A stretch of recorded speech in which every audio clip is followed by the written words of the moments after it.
Long ago, in the city of Lagos, Nigeria, there lived two friends who had just met in the university, Femi and Simeon. Femi, he would regularly assist Simeon with his assignments in school because he was one of the best students in their class.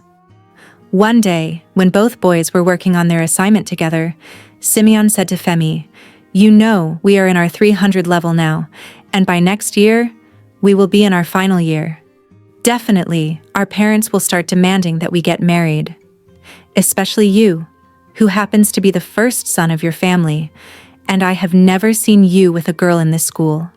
It is always you, your books, and church. How do you intend to get married? You have been an amazing friend to me, and I am going to do you a favor. I am going to introduce you to a female friend of mine. She is so beautiful and smart. She will suit your personality so much," Simeon said. For a moment, Femi took his eyes off the book he was reading, looked at his friend Simeon and smiled. Didn't say a word as he wasn't even sure of what to say to Simeon. Days passed, and one day, Simeon came to visit Whale on his bicycle as he usually does. Femi, you this first-class student? Please come and open your door. I bring you good news," Simeon shouted as he approached Femi's flat. Femi, on hearing his voice, opened the door. "Simeon, what is it?" he replied. "Has the result for Philosophy 321 been released?" Simeon looks at him in disgust. "Rest. Everything about you is either school or church. This time, I bring you another news. I have also told Bisola about you." "Bisola? Who is that, please?" Femi asked. "The girl I told you I was going to introduce you to. Remember? Hurry up, grab a shirt and pick your bicycle. Let's ride to her hostel. She is expecting us already." Femi thought about this for a moment, but just before he could say a word, Simeon dragged him by the hand into the room, took a shirt from the wardrobe, and threw it to Femi. "Take this. You know it's your favorite shirt."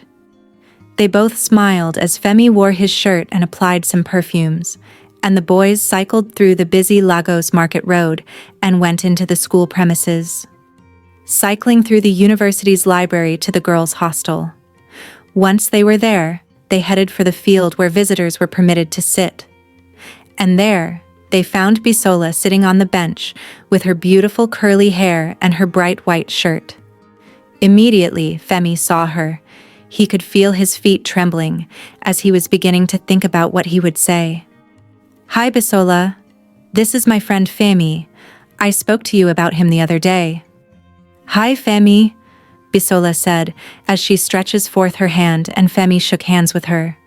He could feel her soft, tender hands, and already, it was sure in his heart that he liked her.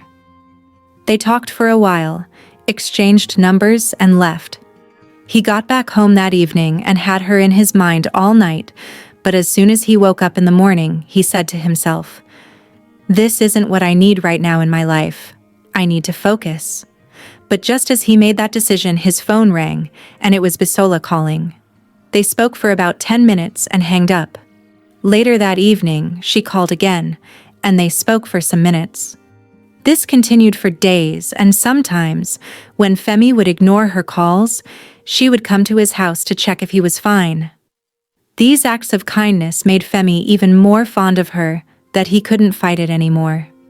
A year went by. Femi graduated, and since his results were very good, he immediately got a job at a well-renowned oil company there in Lagos.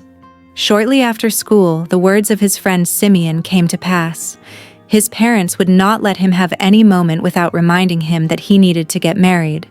And Bisola being the only girl in his life, and the fact that she was nice to him, he asked her to be his wife. They both got married. The wedding was such a big one.